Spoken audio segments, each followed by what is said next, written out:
sure. So, John, your career has taken quite a turn here in the last couple of weeks. What's it been like for you? It's been just such a blessing from God. I swear, my life starts with that and ends with that. Just in the middle, just his work, training, trusting my guys, trusting my team, and it's just been such a blessing. I don't have much to say, I'm really, really excited for my family, my teammates, and my friends. And it's a cool moment, very cool moment. You mentioned your friends. I saw you run over to some guys in the bleachers after. Was those your friends? Talk about that moment. Yeah, it was good to have some of my boys here. That ranges from high school to Ball State to friends are back home, friends from Indianapolis, and it's pretty cool. It's pretty special. So it was fun to have that reunion. John, when was your last 500-yard game? Remember the last one? Senior high school. I'm pretty sure senior year of high school when it was just a back and forth game. We were playing Oak Park. I'm pretty sure I threw for 500 that game. That's the only one I can remember. You were second all time for a single game here behind Dave Wilson. Does that register yet? That number? I don't think it has. I'm excited we won. I could have thrown for 2 yards, to be frank with you, and if we won, sure, I would have been happy.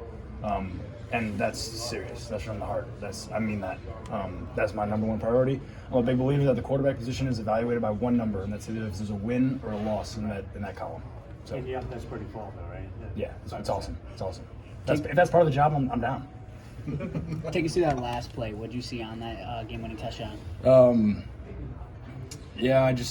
There wasn't much that I liked front side, so I just kind of got flushed out. And I knew exactly what he was going to do. Right when he put his foot in the ground, he had the right idea. That was just as much him. He was wide open. Just as much him as it was getting outside the pocket. But it just kind of happened. It was kind of a reaction type thing.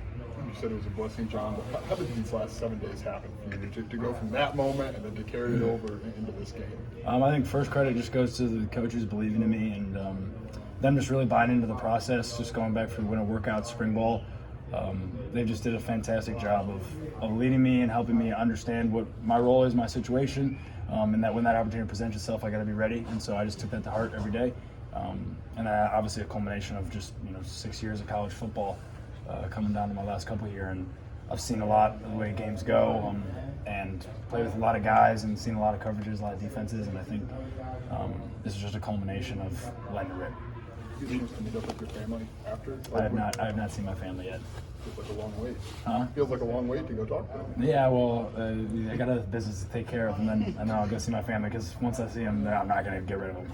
You play with a lot of guys. Just your experience with Isaiah, having played your position before, and just having him have an understanding of what you're trying to accomplish back there. One is a quarterback's dream: speed, route running ability, and a phenomenal person. We don't always start with that enough. He's a 10 times better person than he is a football player. Fantastic guy. Talk about leading Bible studies. Someone that I will talk to for a long time, just about life stuff. And that's the first thing that starts with Isaiah. And then on top of that, he's a fantastic athlete and a fantastic receiver. And I think him playing the quarterback position, he knows what feels good and what doesn't feel good back there. There are some receivers that are great and they're fast, but it doesn't necessarily that they're not necessarily quarterback friendly. And I think of Isaiah, I think extremely quarterback friendly, and that would go for all of our receivers. They're all there's great people. PB, Casey, Tip today, and Ashton, who caught some great ones down the stretch, and there's great people, and that's what I think is the first step with any culture is having guys that have character, and they have fantastic character, and I could speak on that for hours. And then on top of that, they're great football players. They're understanding, they're perceptive, they're smart, and when you have that combo, on top of athleticism, I'll get you the ball. You got Casey in the end zone, for his first career touchdowns. Yeah, it's sweet. How cool is all that? It's wild. How's that even possible, right? I don't even know how that's possible. And I remember hearing that when I first got into Casey had a touchdown. I was like, that's crazy. So that's awesome for us. I'm happy to be the one to give it to him. John, what happened on the interception? I bobbled the snap. It just kind of came to me awkward, and was just trying to get rid of it as fast as possible. Hindsight's 2020. Should have jumped on it. Did it slip a little bit? Or? Yeah, it did. I got hit pretty good when I tried to throw it. Just should have jumped on it. Hindsight. When that happens, do you feel like Iowa team, something, you know, I mean, you feel like you got to make up for it, or No. is it just part of the game? No, just part of the game, one play at a time. Just like, when guys made mistakes throughout the day, offensively, every single guy on the offense, 1 through 11, all made a mistake today. And all you got to do is reset, refocus, and get back to neutral and play the next one. Did you feel comfortable from the get-go today, or did it take a while? After the first series, I felt comfortable. Okay. Yeah, I don't know what my deal is. Okay, like Penn State, like this, Series? I got to lock it in quicker. But I felt comfortable after the first series, and I'm just kind of getting your feet wet a little bit, getting that first hit, getting that first snap, and then you're ready to go. John seemed like he That had wasn't the a. case in Minnesota, though. What do you say? That wasn't the case in Minnesota, though. Yeah, I mean, I don't know. Did you get a sense all week that this was going to be a throw to set up the run kind of deal because you guys liked your matchups on the outside? Yeah, I mean, the plan wasn't like we're going to throw it all over the yard. I mean, we had a pretty balanced plan. Sure. And when I mean balanced, I mean using all of our guys to the best of their abilities, not necessarily run pass. So I felt good about that, but I knew we could get after them a little bit in the throw game if we could be on time and be in rhythm. So I think that was something that we prepped going in, but nothing specific. It wasn't like we went in and we're like, oh, we're going to throw for 500 yards. Seems like he had a clean pocket most of the offensive line game. did a fantastic job. Even with the pressures picking things up.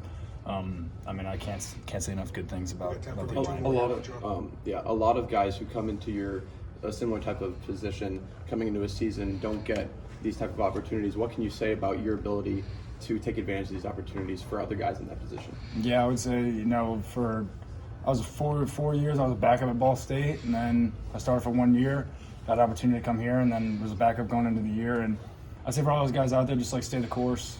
You never know when your opportunity is going to come, and be ready. Like, there's no time. You blink, and then you get your opportunity, and all of a sudden it's by the wayside. So just Last one here. stay ready. John, did you know all week you're going to start? When did you find out? I don't know.